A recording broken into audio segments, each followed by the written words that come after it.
Hello friends, in this video I will show how to create box symbol in Microsoft Word.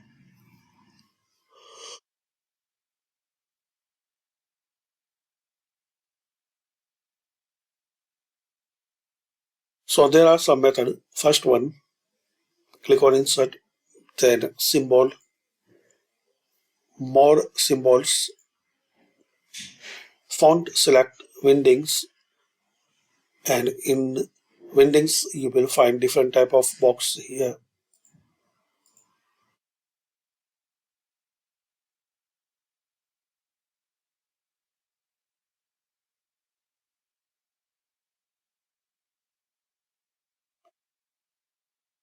Just select it and insert.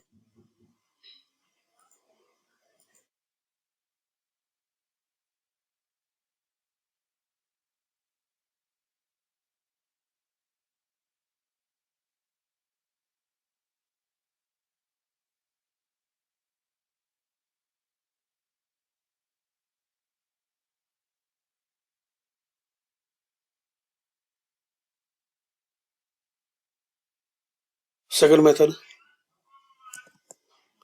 insert an equation,